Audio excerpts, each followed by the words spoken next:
नमस्कार मित्रों, जय Hind, Vande Mataram. Electrical engineering batch में आप सभी का स्वागत है। एसएससी जेईई इलेक्ट्रिकल व अन्य इलेक्ट्रिकल एग्जाम्स के लिए हमने अलग से प्लेलिस्ट बना रखा है। मतलब कि इस बैच में जो भी लेक्चर होता है उस प्लेलिस्ट में ऑटोमेटिकली ऐड हो जाता है। तो आप प्लेलिस्ट को ओपन करके सारे लेक्चर्स देख सकते हैं और अपनी तैयारी कर सकते हैं फ्री ऑफ कॉस्ट। ठीक है, तो काफी समय से स्टूडेंट्स को इंतजार था कि सर एसएससी जेईई व अन्य जेईई एग्जाम्स का नोटिफिकेशन कब आएगा, कब एग्जाम्स होगा। तो आप सभी के लिए खुशखबरी है कि एसएससी ने नया कैलेंडर जारी कर दिया है और जिसमें एसएससी जेईई सन 2024 के लिए नई डेट जारी की है। तो आप यहां से देख सकते हैं, यहां से आप क्या देख पा रहे हैं, मिशन एसएससी जेईई। तो हमने इसीलिए मिशन एसएससी जेईई लिखा है क्योंकि एसएससी ने कैलेंडर जारी करके बताया है कि जो फॉर्म फिल किया जाएगा एसएससी जेईई यानी staff selection committee junior engineer exam के लिए जो फॉर्म फिल किया जाएगा वो फरवरी 2024 में, यानी फरवरी में फॉर्म निकलेगा, मार्च तक फॉर्म की डेट रहेगी, यानी फरवरी और मार्च में फॉर्म फिल किए जाएंगे और लगभग मई में एग्जाम करा दिया जाएगा। ये जो डेट है एकदम फिक्स होती है, यानी एसएससी जो भी कैलेंडर जारी करता है उसी के अनुसार एग्जाम लेता है, फॉर्म भी उसी के अनुसार निकालता है। तो इस डेट को कभी भी गलत डेट न समझें।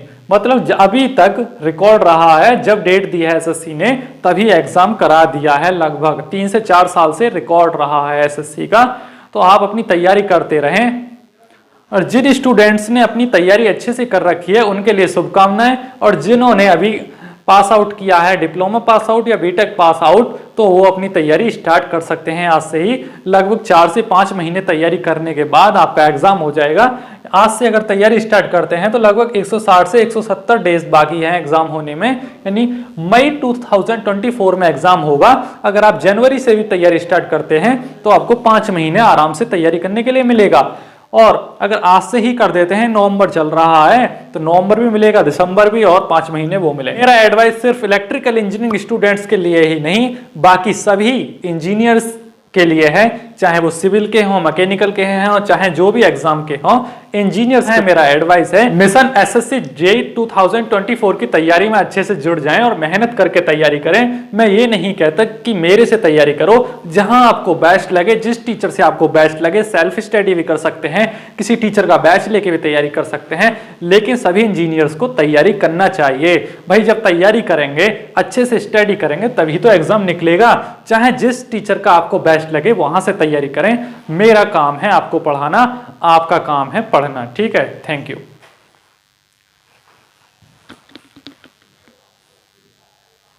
नमस्कार मित्रों, जय हिंद, वंदे मातरम। और आज का हमारा लेक्चर होने वाला है एसी सीरीज सर्किट। जैसे कि लास्ट लेक्चर में भी हमने एसी सीरीज सर्किट के बारे में बहुत अच्छे से डिस्कस किया था, तो उसी सीरीज को आगे बढ़ाते हुए आज हम उसके बारे में कुछ इंपॉर्टेंट पॉइंट्स का स्टडी करेंगे। तो आज हम क्या स्टडी करने वाले हैं, RL series circuit. RL series circuit बोले तो क्या सर, जिसमें रेसिस्टेंस और इंडक्टेंस दोनों कंपोनेंट लगे हुए हों किसी भी सर्किट में, उसको बोलते हैं आरएल सीरीज सर्किट। और सीरीज में लगे हुए हों तो सर क्या पैरेलल में नहीं होते हैं क्या? भैया पैरेलल में जो होंगे वो नेक्स्ट चैप्टर में आपको स्टडी कराया जाएगा। इस चैप्टर में सिर्फ सीरीज की बात की जाएगी। ठीक है सर, ये सीरीज का मतलब क्या होता है, आरएल सीरीज सर्किट का मीन्स क्या होता है? आपने अपने घर में देखा होगा, बेसिकली ग्रामीण क्षेत्र में घर के लोग ही वायरिंग कर लेते हैं, इलेक्ट्रीशियन की सलाह नहीं लेते हैं। तो उस सर्किट को क्या बोलते हैं, सीरीज सर्किट। और भैया अल्टरनेटिंग करंट का यूज किया जा रहा है तो इसलिए उसको एसी सीरीज सर्किट बोला जाता है। तो आपने देखा होगा, आपने किसी भी वायर के ऊपर कहीं पंखा फिट कर रखा होगा, यानी पंखा यानी फैन के वायर लगा रखे होंगे, कहीं फ्रीज कर दिया होगा, कहीं बल्ब कर दिया होगा। तो जिन सर्किट्स में रेसिस्टेंस का स्टडी किया जाता है उनको बोलते हैं रेसिस्टिव सर्किट, और जिनके अंदर कॉइल लगी हुई होती है, मान लीजिए पंखे के अंदर कॉइल है, तो उसको बोलते हैं इंडक्टिव सर्किट।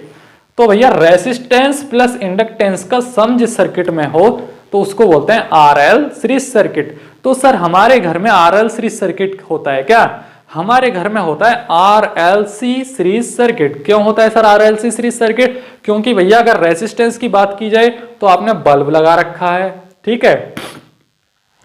और इंडक्टेंस की बात कहां होती है सर? इंडक्टेंस हमारे फैन में है, कूलर में है, क्योंकि कॉइल है, वहां मैग्नेट बन रहा है। और सर कैपेसिटेंस तो नहीं लगाया हमने। कैपेसिटेंस कहां होता है भैया? फैन के अंदर कैपेसिटेंस ऑलरेडी अवेलेबल है, यानी जो भी आप इलेक्ट्रिकल मशीन या डिवाइस यूज करते हैं उसमें कैपेसिटेंस ऑलरेडी अवेलेबल रहता है। इसीलिए आपके घरों में कौन सा सर्किट यूज होता है बेसिकली ग्रामीण क्षेत्रों में, RLC सीरीज सर्किट। जो अच्छे इलेक्ट्रीशियन होते हैं वो पैरेलल वायरिंग करते हैं, यानी सिटी के क्षेत्र में, आजकल तो ग्रामीण क्षेत्रों में भी होने लगी है वायरिंग अच्छे से, यानी शहरी क्षेत्रों में पैरेलल वायरिंग का यूज किया जाता है, तो वहां RLC पैरेलल सर्किट का यूज किया जाता है। अब जरूरी नहीं है कि हर जगह RLC सीरीज सर्किट हो, पैरेलल सर्किट हो, तो उन्हीं चीजों को हम डिस्कस करेंगे, तभी हम समझ पाएंगे कि RLC सीरीज सर्किट से हमें क्या बेनिफिट्स हैं और RLC पैरेलल सर्किट से क्या बेनिफिट है। लेकिन उससे पहले हमें समझना होगा इन सर्किट्स के बारे में, ठीक है।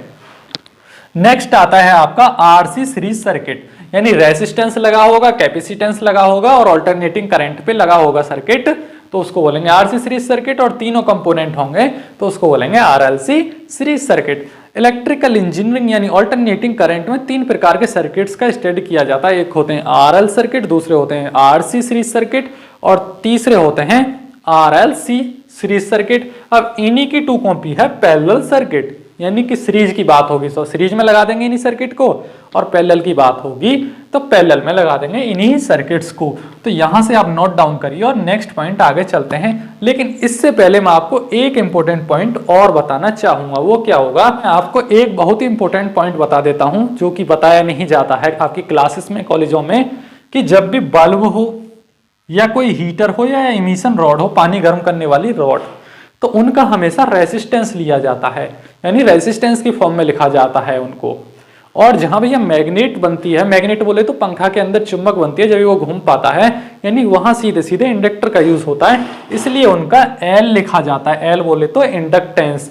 इसीलिए भैया अगर फैन और इंडक्टेंस लगा हुआ है, यानी पंखा और बल्ब वगैरह लगे हुए हैं, इसीलिए वो कहलाता है RL सर्किट। तो सर कैपेसिटेंस कभी भी यूज में नहीं आता है, वो उन मशीनों के साथ में ही कंबाइंड रहता है, इसलिए बन जाता है हमारा RLC, यानी RLC सीरीज सर्किट। और इसी सर्किट को अगर पैरेलल में लगा दिया जाए तो कहलाएगा RLC पैरेलल सर्किट। तो यहां से आप इसको नोट डाउन कर लीजिए, और फिर इन सर्किट्स के अंदर की बात यानी इलेक्ट्रिकल इंजीनियर्स की तरह हम इसको स्टडी करेंगे, ठीक है। यहां से इसको नोट डाउन करें।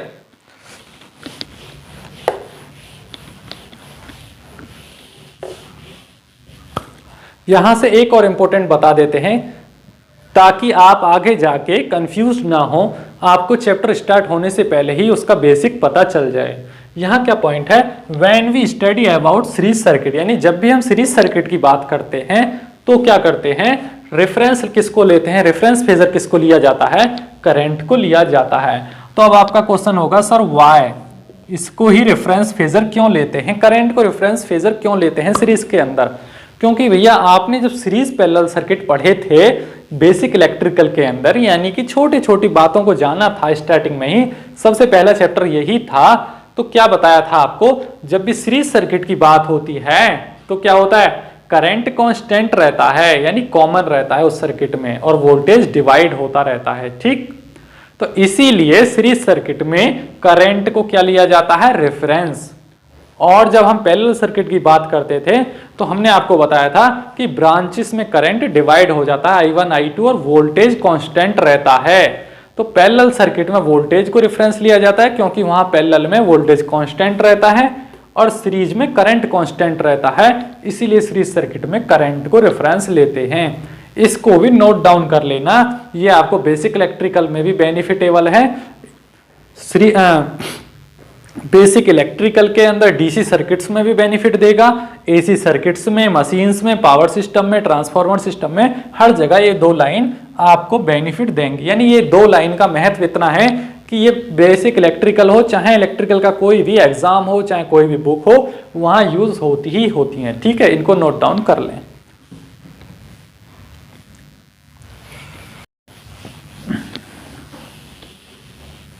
RL series AC circuit. In RL series AC circuit contains resistance and inductance both.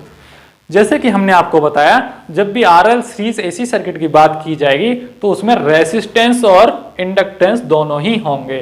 So it is known as RL series AC circuit. अच्छा, तो सर घरों में तो बहुत सारे रेसिस्टेंस बनेंगे, यानी घर में तो कम से कम 10-12 तो बल्ब ही होते हैं। सबका अलग अलग रेसिस्टेंस लिखा जाएगा, और 8 से 10 पंखे होते हैं, फैन होते हैं, उनका अलग अलग इंडक्टेंस लिखेंगे। और सर बहुत सारे फ्रिज होते हैं, एक फ्रिज होता है, बहुत सारे अलग अलग कंपोनेंट होते हैं, तो सबका अलग अलग लिखेंगे क्या? नहीं, पहले हम कंबाइंड रेसिस्टेंस निकाल लेंगे उसके फॉर्मूले से, कंबाइंड इंडक्टेंस निकाल लेंगे फॉर्मूले से, हमने आपको बता दिया है, कैपेसिटेंस निकाल लेंगे। जब हम टोटल रेसिस्टेंस, मान लीजिए 10 फैन बल्ब लगे हैं, तो 1 2 3 4 डॉट डॉट यानी 10 लगे हैं, तो सभी का कंबाइंड करके एक रेसिस्टेंस निकाल के जो फाइनली रेसिस्टेंस आएगा उसको इस सर्किट में यहां रख देंगे, तो हमारा फाइनली क्या बन जाता है?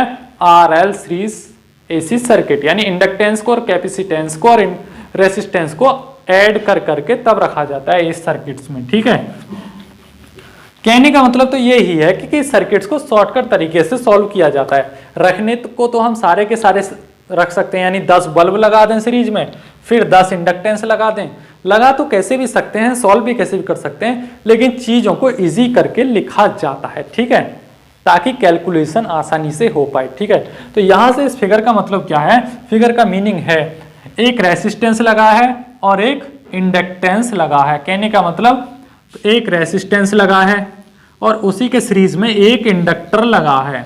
अब ये लग तो गए, घर में वायरिंग हो गई, लेकिन इनको चलाने के लिए हमें क्या चाहिए? इलेक्ट्रिसिटी। तो ये जो 2 वायर हैं इनको जोड़ना पड़ेगा हमें इलेक्ट्रिसिटी से। तो जब भी AC की बात होती है तो उसका सिंबल ऐसे दर्शाया जाता है।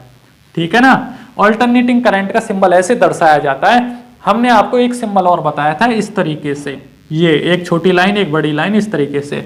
तो ये सिंबल हमेशा DC का होता है, डायरेक्ट करंट का, और ये सिंबल ऑल्टरनेटिंग करंट का होता है। याद रखना यहां से, इस तरीके का सिंबल किसको दर्शाता है?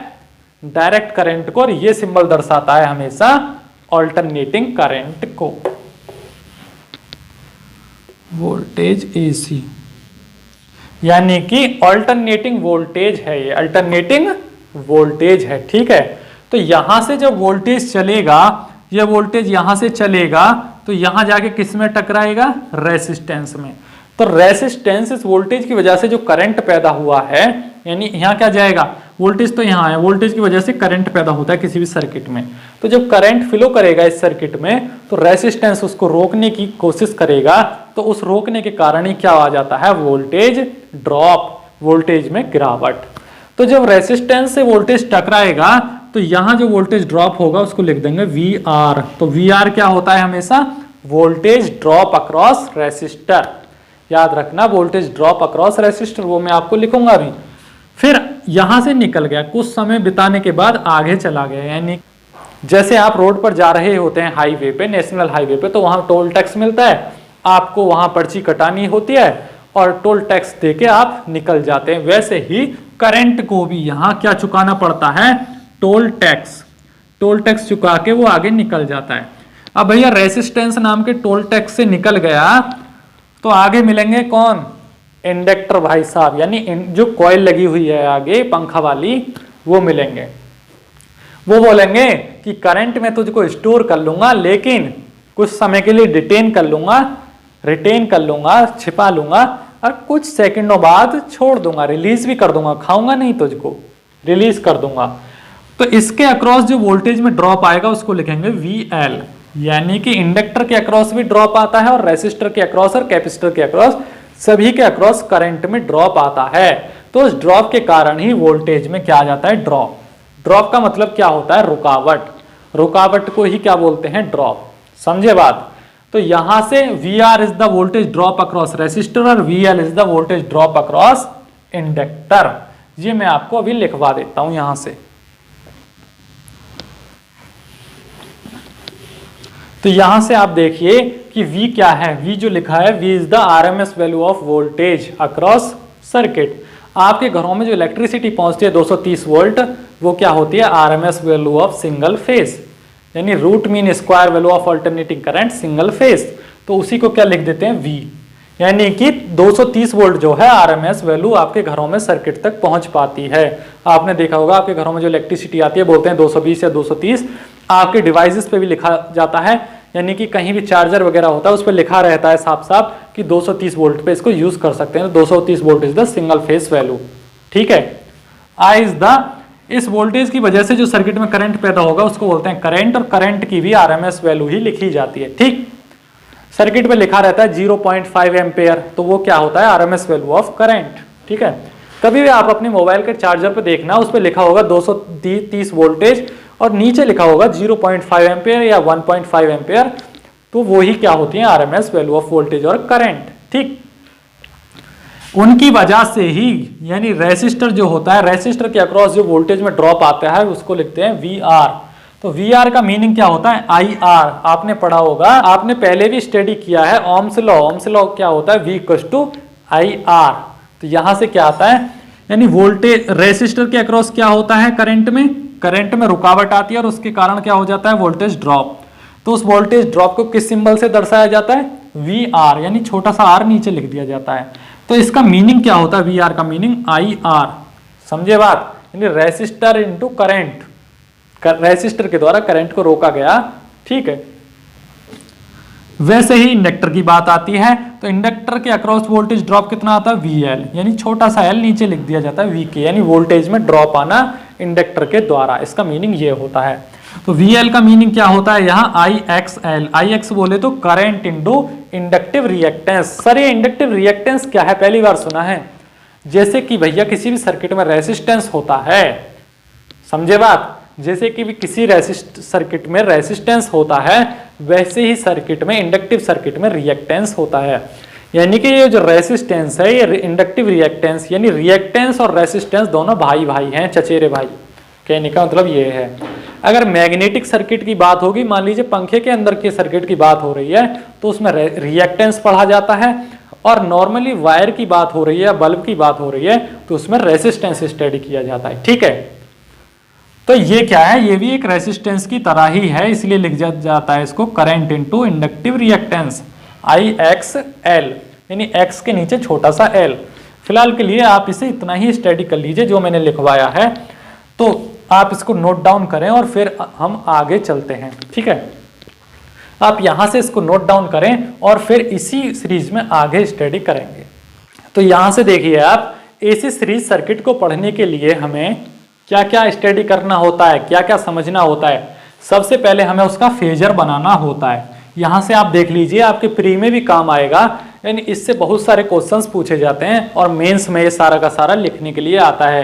यानी इस तरीके से एक सर्किट बना दिया जाता है और बोला जाता है उसका फेजर निकालिए, मैग्नीट्यूड लिखिए, फेज एंगल लिखिए, इंपीडेंस लिखिए, पावर निकालिए और पावर फैक्टर लिखिए, तो आप कंफ्यूज हो जाएंगे। और यही सारे पॉइंट कम से कम 6 से 7 पेज का बड़ा सा नोट्स बना के सॉल्व किए जाते हैं, लेकिन मैं इनको बहुत ही आसानी तरीके से, बहुत ही इजीली वे में आपको डिस्कस कराऊंगा और समझाऊंगा। ठीक है, सबसे पहले हम फेजर निकालते हैं, फिर मैग्नीट्यूड निकालते हैं। मैग्नीट्यूड बोले तो वोल्टेज का सम, यानी रेसिस्टेंस के अक्रॉस जो वोल्टेज है और इंडक्टेंस के अक्रॉस जो वोल्टेज है, उनका सम निकालना ही मैग्नीट्यूड कहलाता है। ठीक, फेज एंगल, फेज एंगल क्या होता है, वोल्टेज और करंट के बीच में जो एंगल आ रहा है, डिफरेंस आ रहा है, उसी को बोलते हैं फेज एंगल, यानी लैगिंग और लीडिंग पढ़ चुके हैं आप। ठीक, इंपीडेंस, इंपीडेंस का मतलब होता है रेसिस्टेंस प्लस रिएक्टेंस। रिएक्टेंस बोले तो इंडक्टिव रिएक्टेंस भी हो सकता है और कैपेसिटिव रिएक्टेंस होता है, यानी resistance across any resistance wire या एनी बल्ब।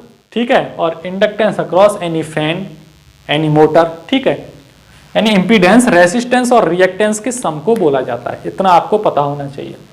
पावर आप जानते ही हैं, किसी भी सर्किट की पावर, यानी voltage into current is known as power. किसी भी सर्किट में अगर करंट पैदा हो रहा है वोल्टेज की वजह से, तो उस कंजप्शन को ही क्या बोलते हैं, पावर। पावर फैक्टर क्या होता है भैया, पावर फैक्टर होता है आपका रेसिस्टेंस और इंपीडेंस के बीच का रेशो, यानी रेसिस्टेंस और इंपीडेंस के बीच का रेशो। तो ये सारे के सारे पॉइंट्स हम बहुत ही डीपली वे में समझेंगे, तो यहां से इसको नोट डाउन कर लिया जाए। तो अब हम स्टार्ट करते हैं सर्किट को स्टडी करना।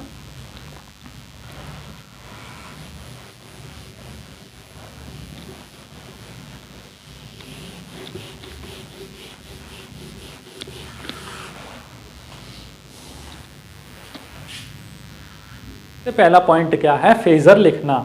इस सर्किट का फेजर कैसे लिखेंगे, तो फेजर लिखने से पहले हमने आपको स्टार्टिंग में ही 2 पॉइंट बताए थे।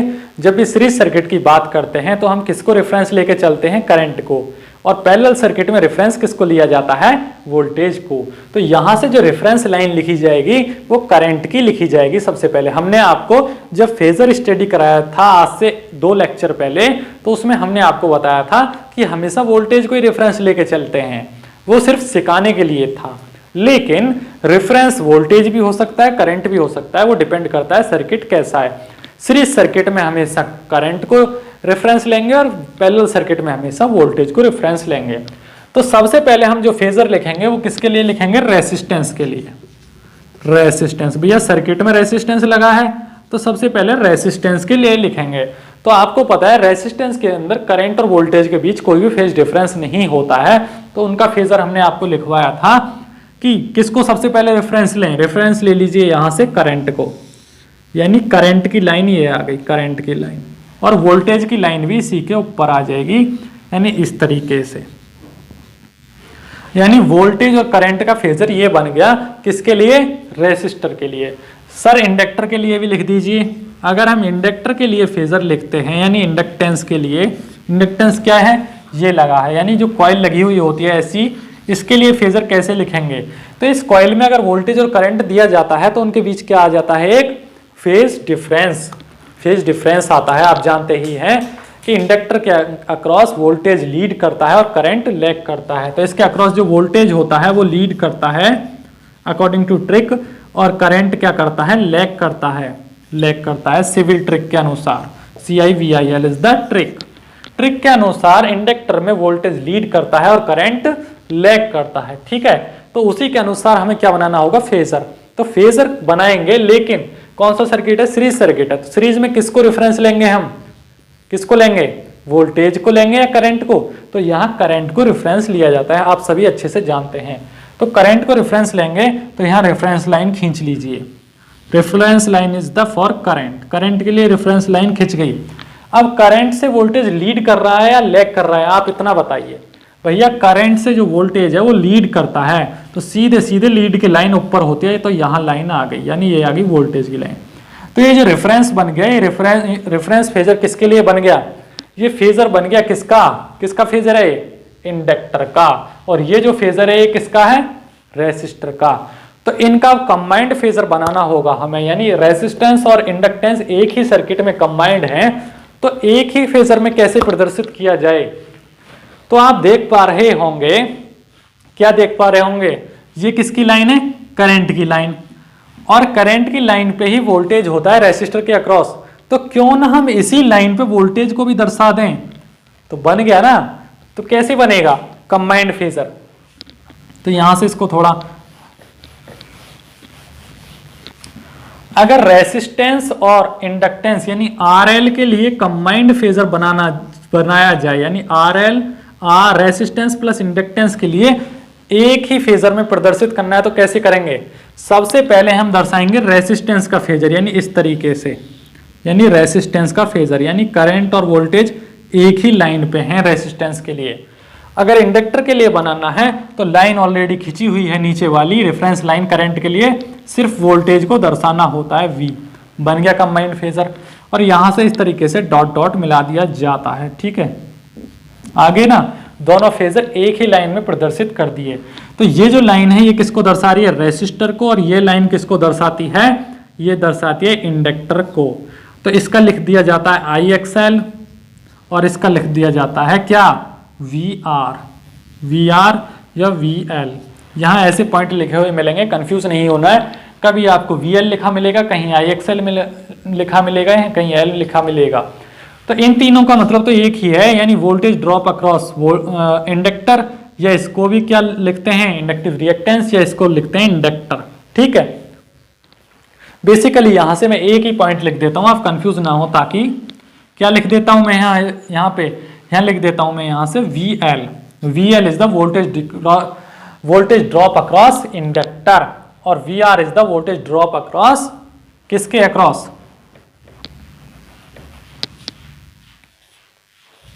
तो यहां से जो बॉटम लाइन है ये दर्शा रही है वोल्टेज ड्रॉप अक्रॉस रेसिस्टर, और ये लाइन दर्शा रही है वोल्टेज ड्रॉप अक्रॉस इंडक्टर। तो सर ये डॉट डॉट वाली जो लाइन है ये किसको दर्शा रही है, ये दर्शाएगी भैया मैग्नीट्यूड को। कभी भी आप फेजर देखें, ये क्या है, कंबाइंड फेजर, ये सिंगल फेजर रेसिस्टर का है, ये सिंगल फेजर इंडक्टर का है। जब इन दोनों फेजर को एक जगह ऐड किया हमने तो किसका फेजर बना, ये बना RL सीरीज AC सर्किट का फेजर।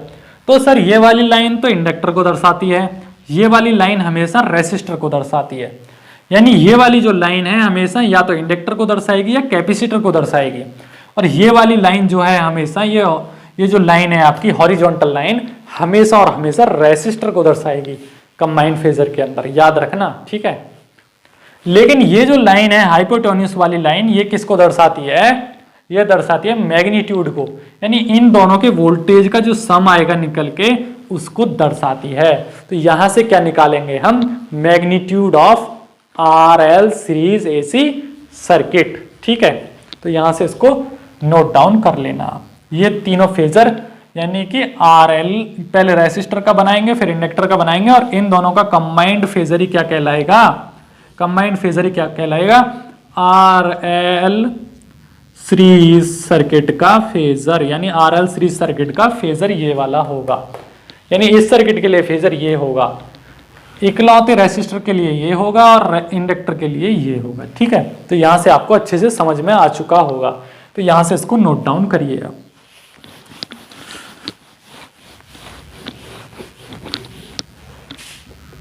√, ये वाला फॉर्मूला तो आप सभी समझते ही हैं, कहां से आया निकल के, मेथड ऑफ कंपोनेंट आपको समझाया था आज से 2-3 लेक्चर पहले।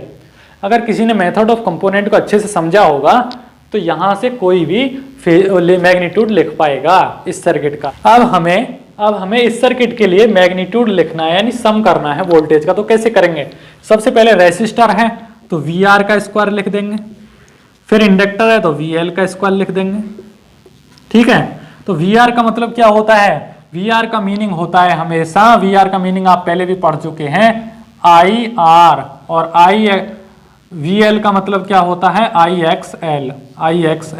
यहां से आप अच्छे से लर्न कर लीजिए कि VR का मीनिंग होता है IR और VL का मतलब होता है IXL। तो यहां से ये आ जाएगा IR का स्क्वायर प्लस IXL का स्क्वायर, और ऊपर से √ चढ़ जाएगा और यहां मैग्नीट्यूड लिख जाएगा V, ठीक है। जब यहां से हम क्या करेंगे, करंट को कॉमन ले लेंगे, तो करंट को जब कॉमन ले लिया तो करंट यहां आ गया और √ में क्या बचा, R का स्क्वायर प्लस XL का स्क्वायर।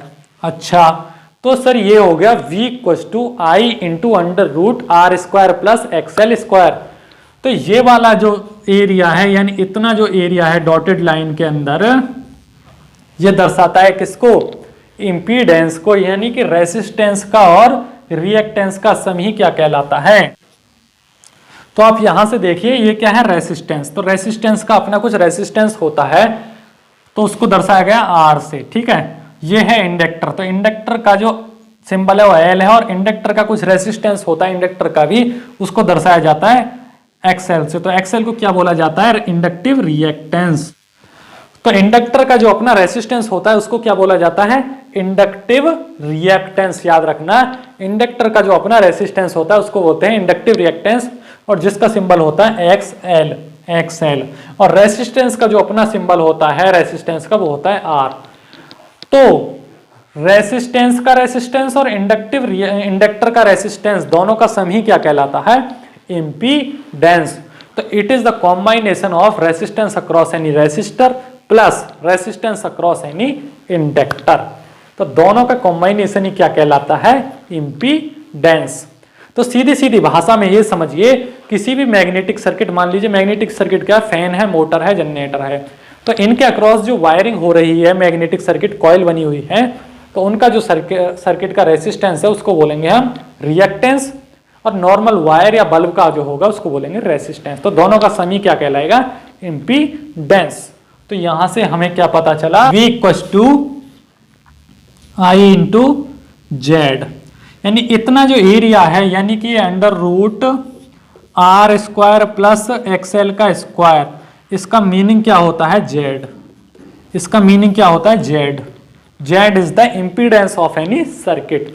इसकी भी अहम भूमिका होती है किसी भी ट्रांसफार्मर के अंदर, किसी भी मोटर के अंदर, किसी भी जनरेटर के अंदर, किसी भी नॉर्मल सर्किट के अंदर इम्पीडेंस बहुत ज़्यादा स्टडी किया जाता है। तो यहाँ से आप इम्पीडेंस को भी लिख लें। तो V = IZ यहाँ से सॉल्व होके आ गया, ठीक है।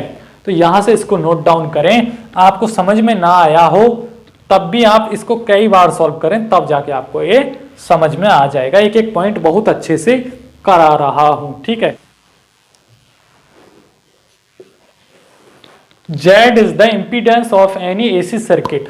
Z क्या होता है? इम्पीडेंस होता है किसी भी एसी सर्किट का, यानी इम्पीडेंस का जो सिंबल है वो है Z। Is same as resistance in DC circuit. जैसे किसी भी डीसी सर्किट में, हमने डीसी सर्किट आपको स्टडी कराए थे, तो वहां क्या स्टडी करते थे आप? सिर्फ और सिर्फ रेसिस्टेंस।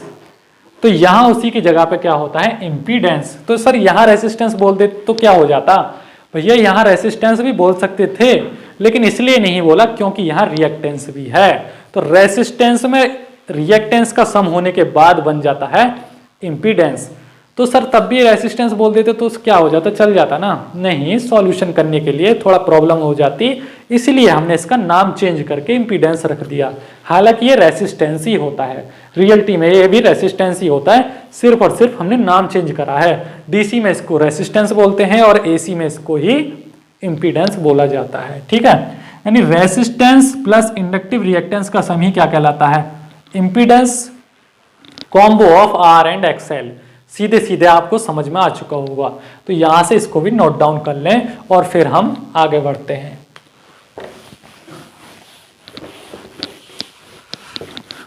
तो नेक्स्ट पॉइंट आता है आपका क्या? Phase angle. फेज एंगल क्या होता है? नेक्स्ट पॉइंट क्या आता है आपका? Phase angle. तो फेज एंगल आप जानते ही हैं, वोल्टेज और करंट के बीच में जो डिफरेंस होता है, यानी इस तरीके से ये क्या है? ये करंट मान लिया, करंट क्या है? सीरीज सर्किट है तो करंट को रेफरेंस मान लिया, और वोल्टेज और करंट के बीच में मान लीजिए 30 डिग्री का डिफरेंस है, या 45 डिग्री या 90 डिग्री, यानी कि वोल्टेज और करंट के बीच में जो भी डिफरेंस आ रहा है उसी को क्या बोलते हैं? Phase angle. उसी की वजह से सर्किटों में कभी कभी फ्लिकरिंग होने लगती है, यानी इस फेज एंगल का ही मेन रीजन होता है। कभी तो इलेक्ट्रिसिटी तेज आती है, एकदम अच्छी इलेक्ट्रिसिटी आती है, कभी ऐसे होता है कंपनसी होती है, यानी बल्ब लुप झुप करता है, यानी फ्लिकरिंग बोलते हैं उसको।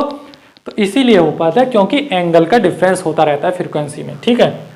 तो इसको किससे दर्शाया जाता है? हमेशा फाई से। ये जो सिंबल है फाई का सिंबल है। तो it is the phase difference between V and I in any circuit. कोई सा भी सर्किट हो सकता है, ठीक है। इसको हमेशा फाई से दर्शाएंगे। और क्या होगा? इसका फॉर्मूला क्या बनेगा? tan phi = XL/R। XL is the inductive reactance और R इज द रेसिस्टेंस।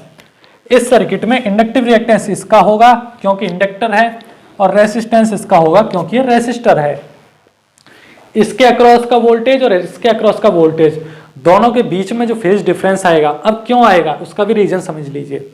क्योंकि भैया जो इंडक्टर होता है उसमें क्या होता है? वोल्टेज लीड करता है और करंट लैग करता है।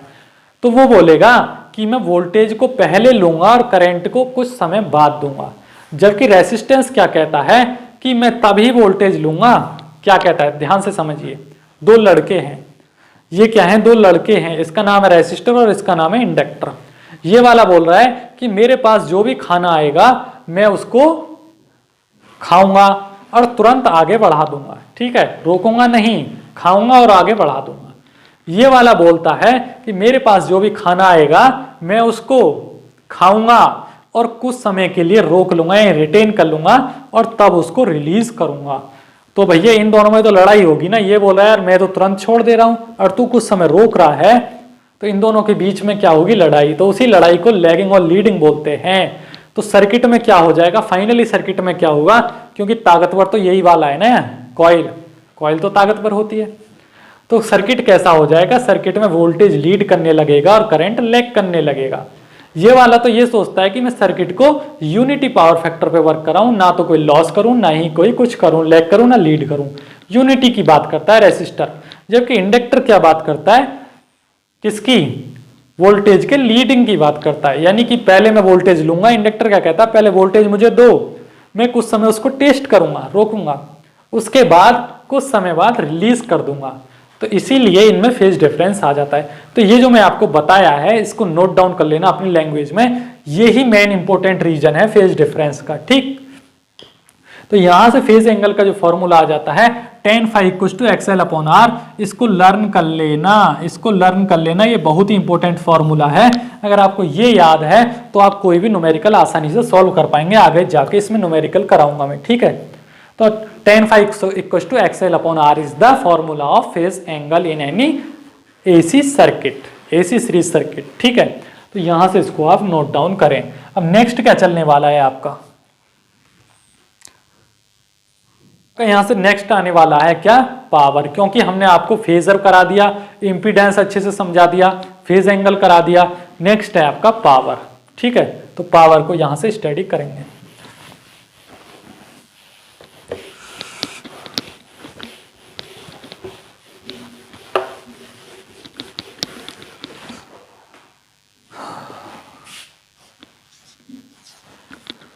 तो अब बात करेंगे किसकी, हम पावर की। पावर क्या होता है, वोल्टेज और करंट का मल्टीप्लिकेशन होता है किसी भी सर्किट में, यानी कंजप्शन होता है। तो उसी चीज को हम समझेंगे कि जो सर्किट होगा इलेक्ट्रिसिटी की कितनी खपत करेगा प्रति घंटे या प्रति मिनट या प्रति सेकंड। अब तक हमने सिर्फ समझे कि इसके लॉस क्या होंगे, यानी रेसिस्टेंस क्या होगा, करंट को कैसे रोकेगा। लेकिन अब हम समझेंगे कि ये सर्किट जो कंजप्शन करता है, हमारे घर पर बिल आता है इलेक्ट्रिसिटी का, वो कैसा करेगा, क्यों होगा, ठीक है, वो समझेंगे हम। तो हमको पता है कि हमारे यहाँ जो इलेक्ट्रिसिटी पैदा होती है भारत में सिंगल फेज के लिए, वो 325 वोल्ट होती है, यानी मैक्सिमम वैल्यू जो होती है, जिसको इंस्टेंटेनियस वैल्यू बोलते हैं। मैक्सिमम वैल्यू का ही दूसरा नाम क्या होता है, इंस्टेंटेनियस वैल्यू, जिसको साइनसॉइडल अल्टरनेटिंग करंट या AC करंट बोल देते हैं, ठीक है। तो 325 वोल्ट सिंगल फेज के लिए होती है, ठीक। वही लॉस होते होते जब हमारे गांव तक या सिटी तक पहुंचती है, उसको ही RMS वैल्यू बोल दिया जाता है। यानी 325 में से बचता कितना है, 230 वोल्ट, यानी कि हमारी सर्विस मेन लाइन जो होती है, हमारे घर के बाहर जो केबल होते हैं गवर्नमेंट द्वारा खींचे हुए, उनमें 230 वोल्ट पहुंच पाता है। 230 वोल्ट मान लीजिए RMS वैल्यू हमारे मीटर तक आ गई, जो वाट मीटर लगा हुआ है, इलेक्ट्रिसिटी मीटर जिससे बिल निकलता है, उस तक 230 वोल्ट पहुंचा दिए। लेकिन जो हमारे सर्किट होते हैं, मान लीजिए बल्ब है, तो वहां सिर्फ और सिर्फ 207 वोल्ट ही यूज हो पाती है, यानी कि यहां भी करीब 23 वोल्ट का लॉस हो जाता है। यानी कि फाइनली देखिए 325 वोल्ट पैदा हुई सिंगल फेज के लिए और यूज हो पा रहा है 207 वोल्ट ही, इतना ज्यादा लॉस हो जाता है इलेक्ट्रिसिटी का। तो इन्हीं चीजों को हम समझेंगे। तो जब भी हम इंस्टेंटेनियस वैल्यू की बात करेंगे तो 325 वोल्ट की ही बात करेंगे, समझ जाना कि मैक्सिमम वैल्यू की बात की जा रही है। तो यहां से हम पावर को लिखते हैं, इसका न्यूमेरिकल अच्छे से समझाते हैं आपको। Vm sin omega t into Im sin omega t। तो यहां से हमने पावर का फॉर्मूला लिख लिया है। पावर का फॉर्मूला क्या होता है, कभी भी मैक्सिमम वैल्यू की फॉर्म में लिखा जाता है, क्योंकि हम इंस्टेंटेनियस वैल्यू लिख रहे हैं। तो सीधा सीधा जब भी इंस्टेंटेनियस की बात हो तो उसका सीधा सीधा मीनिंग होता है मैक्सिमम वैल्यू की फॉर्म में इक्वेशन को लिखना। कभी भी कंफ्यूज नहीं होना, मैक्सिमम वैल्यू का ही दूसरा नाम इंस्टेंटेनियस वैल्यू है, कंफ्यूज नहीं होना है। RMS वैल्यू इनसे थोड़ा कम होती है, मैक्सिमम वैल्यू से कम होती है RMS वैल्यू। कभी भी RMS वैल्यू का मतलब इंस्टेंटेनियस वैल्यू नहीं होता है, ठीक। तो ये जो इक्वेशन लिखी है वो वोल्टेज की लिख गई और ये लिख गई आपकी करंट की, इन दोनों का मल्टीप्लिकेशन। तो फाइनली जो यहाँ से आएगा सॉल्व होके इनका मल्टीप्लाई करने के बाद, तो यहाँ से आप देखिए जब हमने पावर को यानी इंस्टेंटेनियस वैल्यू ऑफ पावर यानी कि मैक्सिमम वैल्यू ऑफ पावर को कैलकुलेट किया इस इक्वेशन की सहायता से, तो हमें पता चला कि माइनस सिंबल बीच में आ रहा है, माइनस का साइन आ रहा है। तो इसका सीधा सीधा मीनिंग क्या है माइनस के साइन का, इधर की तरफ जो बचा है 1/2 Vm Im cos phi, ये किसको दर्शा रहा है, ये किसको दर्शा रहा है, RMS वैल्यू को, यानी 230 वोल्ट को, यानी कि जो हमारे घर पर पहुंचती है इलेक्ट्रिसिटी 230 वोल्ट उसको दर्शा रहा है। और ये वाला जो एरिया बचा 1/2 Vm Im cos phi, 1/2 Vm Im cos phi 2 omega t minus five. तो माइनस के साइन से इधर की तरफ जो एरिया बचा 1/2 Vm Im cos 2 omega t minus five, ये दर्शा रहा है लॉस को।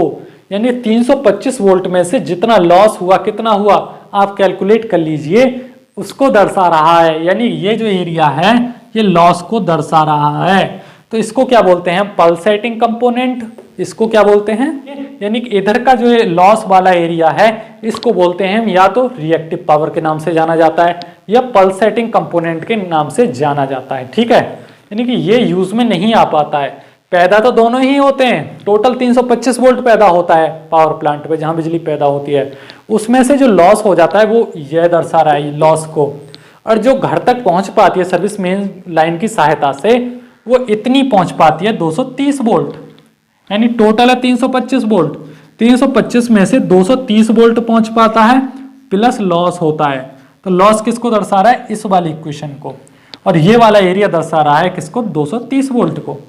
समझे बात। तो 230 volt is the constant part, it is known as RMS value, root mean square value, और इट इज द क्या, पल्सेटिंग पार्ट, यानी कि लॉस प्लस आरएमएस वैल्यू, यानी 230 volt plus loss is known as maximum value 325 volt. यानी जो 325 volt single phase के लिए पैदा होती है मैक्सिमम वैल्यू, उसमें लॉस प्लस आरएमएस वैल्यू दोनों काउंट किए जाते हैं।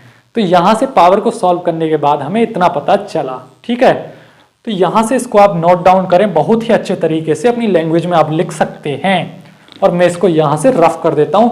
मैंने आपको एक एक पॉइंट बहुत ही आसानी से क्लियर किया है। ठीक है, instantaneous power, the instantaneous power has two parts. Instantaneous power के दो पार्ट होते हैं, कौन कौन से, पहले पार्ट का नाम होता है कांस्टेंट पार्ट और दूसरे का नाम होता है पल्सेटिंग पार्ट। तो कांस्टेंट पार्ट का फॉर्मूला होता है 1/2 Vm cos phi, जिसको बोलते हैं आरएमएस वैल्यू। समझे बात। और ये जो पल्सेटिंग पार्ट होता है इसका मीनिंग होता है 1/2 Vm cos 2ωt - phi, इसको क्या बोला जाता है, लॉस, इलेक्ट्रिसिटी का लॉस हो जाता है। कहीं कहीं इसको रिएक्टिव कंपोनेंट के नाम से भी जाना जाता है। ठीक है, अब कभी भी बात आए आपके, कभी भी आपसे पूछा जाए कि इंस्टेंटेनियस पावर का दूसरा नाम क्या होता है, तो उसी का नाम होता है मैक्सिमम पावर यानी Vm, और उसी का नाम होता है साइनसॉइडल पावर, और उसी को बोलते हैं एसी पावर। ये आपको ना तो किसी कॉलेज में बताया जाएगा, ना ही किसी स्कूल में बताया जाएगा, ना ही किसी कोचिंग इंस्टीट्यूट में बताया जाएगा। ये हमने रिसर्च किया है, अच्छे से पॉइंट्स को डिस्कस किया है, स्टडी किया है, तब जाके हमें समझ में आया है, क्योंकि हमने भी अपनी एसएससी जेईई की तैयारी बहुत ही ध्यानपूर्वक की है। ठीक है, तभी हम इनको अच्छे से जानते हैं। तो अभी आपको बता देते हैं कि 325 volt is the instantaneous value of power, 230 volt is the RMS value, और 207 volt is the average value. तो ये जो एग्जांपल है 325 वोल्ट, 230 वोल्ट और 207 वोल्ट, इसको अपना हमेशा माइंड में रखें, क्योंकि जब आप किन्हीं चीज़ों को यूज में लेते हैं और उन्हीं पे अप्लाई करके समझते हैं स्टडी को, तभी आप अच्छे से उसको स्टडी कर पाते हैं। क्योंकि भैया किताब को तो कितना ही रट लो, जब तक आप प्रैक्टिकली लाइफ में उसको फॉलो नहीं करेंगे आपको समझ में आने वाला ही नहीं है। आपके पास सबसे अच्छा बेनिफिट ये है कि आपके घर 230 वोल्ट आती है, उसी से आप कंपेयर कर सकते हैं मैक्सिमम वैल्यू और एवरेज वैल्यू का। ठीक, तो यहां से इसको नोट डाउन कर लेना। यहां से आप देख पा रहे होंगे एवरेज पावर। सर आपने आरएमएस वैल्यू नहीं पढ़ाई, डायरेक्ट एवरेज वैल्यू पढ़ा दी है, क्योंकि भैया हम आपको मैक्सिमम वैल्यू पढ़ा चुके हैं, हम आपको बता चुके हैं आरएमएस वैल्यू कितनी होती है। फाइनली हमें पता करना है कि सर्किट में जो पावर यूज हो पाती है लॉस को छोड़ के, यानी कि 100% कितने यूज हो पाती है, यानी 100% इलेक्ट्रिसिटी में मान लीजिए आपके घर पर क्या आ रहा है, कोई भी फल आ रहा है, वो कितना है 100%, उसमें से जो छुक्कल उतार के फेंक दिया आपने वो तो फेंक दिए, वो क्या हो गया आपका पल्सेटिंग कंपोनेंट, बचा कुचा जो होगा वही तो आपका एवरेज वैल्यू बचेगा, उसे आप खा जाएंगे, अच्छे से टेस्ट बुलाएंगे उसमें, यानी कि जो आप खाएंगे उसी को क्या बोलेंगे, एवरेज वैल्यू। यानी जितना इस सर्किट में अच्छे से खा पाता है ये सर्किट, उसको ही एवरेज पावर बोला जाता है, उसी को हम अब स्टडी करने वाले हैं। ठीक, तो एवरेज पावर का फॉर्मूला क्या आता है यहां से निकल के, P = VmIm/2 × cos phi। ये कहां से आया, ये वहीं से आया जो कांस्टेंट पार्ट था 1/2 Vm cos phi, यानी 1/2 की वजह यहाँ नीचे ट्यूब लिख दिया डायरेक्टली, तो यहां से आप इसको समझ सकते हैं। ठीक, तो यहाँ पे हमने इसको अलग अलग करा, जब इस फॉर्मूले को Vm/√2 और Im/√2 cos phi लिख दिया। फाइनली यहाँ पे जब सॉल्व होके आया, यहाँ आया P = VI cos phi। अच्छा सर यहाँ से तो यहाँ मान लिया हो गया, लेकिन फाइनली आपने V के नीचे से √2 किस विधि से हटा दिया, हमें बिल्कुल समझ में नहीं आया। ये तो कोई कैलकुलेशन ही नहीं बनती है ना भाई। आपने 2-3 लेक्चर्स पहले एक फॉर्मूला पढ़ा था आरएमएस वैल्यू का, जिसका मीनिंग था I R M S equal to I M upon √2, यानी कि किसी भी वैल्यू के नीचे, किसी भी मैक्सिमम वैल्यू के नीचे अगर √2 लिखा होता है, यानी कि किसी भी मैक्सिमम वैल्यू के नीचे अगर √2 लिखा हुआ होता है, यानी 325 वोल्ट के नीचे अगर √2 डिवाइड में लिख दिया जाए तो यहां से निकल के आ जाता है 230 वोल्ट। सीधा सीधा मीनिंग होता है अगर मैक्सिमम वैल्यू के नीचे √2 लिख दिया जाए तो आरएमएस वैल्यू प्राप्त हो जाती है। तो हमने वीएम के नीचे यानी 325 वोल्ट के नीचे क्या करा, √2 लिख दिया, सीधे सीधे हमें क्या प्राप्त होगी, वी, यानी V is the RMS value, यानी 230 वोल्ट, यानी 230 वोल्ट को वी लिखा है, ये प्राप्त होगी। वैसे ही करंट के नीचे √2 लिखा तो करंट प्राप्त हो गया, cos फाई का cos फाई आ गया, तो फाइनली हमें प्राप्त हो गया P = VI cos फाई। समझे बात, PI cos फाई। तो V और I is the RMS values. V और I क्या है, आरएमएस वैल्यू हैं इस सर्किट की, वोल्टेज और करंट की। और cos फाई क्या है, power factor of that circuit, यानी cos phi is the power factor और V और I is the RMS value. जितनी भी मैं इक्वेशन लिखवा रहा हूं इनको रटने की जरूरत नहीं है, लेकिन इनमें जो थ्योरेटिकल पॉइंट्स आपको बताए जा रहे हैं, फॉर्मूले बताए जा रहे हैं, उनको समझने की जरूरत है। ऐसा नहीं है कि इतने लंबे लंबे इक्वेशंस रटेंगे आप, कभी नहीं रटेंगे। इनको सिर्फ समझ लीजिए कि कहाँ से क्या हो रहा है, तब आप इसको अच्छे से सॉल्व कर पाएंगे। ठीक, तो यहां से आप देखिए नेक्स्ट पॉइंट है हमारा पावर फैक्टर, यानी सारे पॉइंट्स आपको क्लियर करा दिए हैं अच्छे से। लास्ट पॉइंट बचा है आपका पावर फैक्टर। पावर फैक्टर क्या होता है, यानी वोल्टेज और करंट के बीच में लैग और जो लीड आता है उसकी वजह से कितना लॉस होता है, कितना यूज हो पाता है किसी भी सर्किट में, कितना लॉस हो रहा है, उन्हीं सभी बातों को पावर फैक्टर से हम समझेंगे। लेकिन फिलहाल के लिए आपको पावर फैक्टर का फॉर्मूला समझा जाएगा। पावर फैक्टर का चैप्टर आपको अलग से समझाया जाएगा नेक्स्ट लेक्चर में, आज सिर्फ इसका फॉर्मूला ही स्टडी करें। ठीक है, पावर फैक्टर का फॉर्मूला होता है हमेशा cos फाई = R/Z। कभी भी फेज एंगल में और पावर फैक्टर में कंफ्यूज नहीं होना है। ठीक है, फेज एंगल का फॉर्मूला था tan फाई = XL/R, जबकि पावर फैक्टर का फॉर्मूला है cos phi = resistance upon impedance, यानी R/Z, resistance upon impedance. Impedance क्या होता है, रेसिस्टेंस और रिएक्टेंस का सम होता है। ठीक, तो यहां जब पावर से हम पावर फैक्टर का प्रयोग करेंगे, यानी पावर के फॉर्मूले से पावर फैक्टर सॉल्व करेंगे, तो क्या मिलेगा हमें, अगर ये P = VI cos फाई है, V की जगह पे हम IZ लिख दें, यानी कि V = IZ होता है ना फॉर्मूले में। हमने जब सॉल्व किया था इंपीडेंस तो ये निकल के आया था V = IZ, तो V की जगह पे IZ लिख दें, I को जो का त्यों लिख दें, और cos फाई की जगह यहां से R/Z लिख दें। तो हमें फाइनली क्या मिलेगा, Z से Z कैंसिल हो जाएगा और ये मिलेगा हमें P = I²R। P = I²R। अरे सर, ये तो हम पहले चैप्टर में पहुंच गए, जो आपने इस बैच का सबसे पहला लेक्चर कराया था, पावर का फॉर्मूला कराया था P = IR, यानी पावर डिसिपेटेड।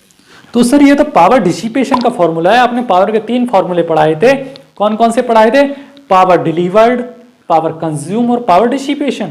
अच्छा, तो सर रेसिस्टर के क्रॉस जो होती है पावर का कंजप्शन किया जाता है सिर्फ और सिर्फ रेसिस्टर के अंदर। इसका मीनिंग यही है, रेसिस्टर के अंदर सिर्फ और सिर्फ पावर का कंजप्शन होता है, यानी किसी भी सर्किट में पावर का कंजप्शन सिर्फ और सिर्फ रेसिस्टर करता है, और इंडक्टर और कैपेसिटर तो सिर्फ रोकने वाले होते हैं। यानी कि कहने का मतलब ये हुआ कि जो रेसिस्टर होता है वो कंज्यूम करता है पावर को, और inductance and capacitance only stores the power. तो यहां से आपका AC सीरीज सर्किट का RL सर्किट बहुत अच्छे से स्टडी हो गया है। नेक्स्ट लेक्चर में आपको power factor plus RC series circuit और RLC सीरीज सर्किट को स्टडी कराया जाएगा। जैसे ही ये दोनों सर्किट क्लियर होंगे, आपको बहुत ज़्यादा डीपली स्टडी हो जाएगा। आप इलेक्ट्रिकल इंजीनियर बन चुके होंगे। जब आप इलेक्ट्रिकल इंजीनियर बन चुके होंगे, आपको सारा कुछ आ चुका होगा, तो आपको अपनी नॉलेज का यूज करके DC मशीन को स्टडी करेंगे, क्योंकि DC मशीन को स्टडी करने के पहले आपको इलेक्ट्रिकल इंजीनियर बनना होता है।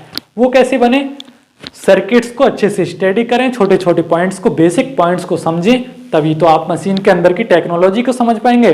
भैया DC मशीन चाहे मोटर हो चाहे जनरेटर हो, उनके अंदर टेक्नोलॉजी का यूज किया जाता है, और टेक्नोलॉजी को समझने के लिए बेसिक पॉइंट्स को समझा जाता है कि सर्किट क्या होते हैं, कंपोनेंट्स क्या होते हैं, यूज क्या होता है। यानी कि सारा हम अब समझ चुके हैं कि इलेक्ट्रिसिटी का यूज कहाँ करना है, कैसे सर्किट में करना है, सर्किट को कैसे बनाना है। यानी कि जब आप समझेंगे तभी टेक्नोलॉजी का यूज कर पाएंगे। तो thank you so much for watching this video. जय हिंद, वंदे मातरम।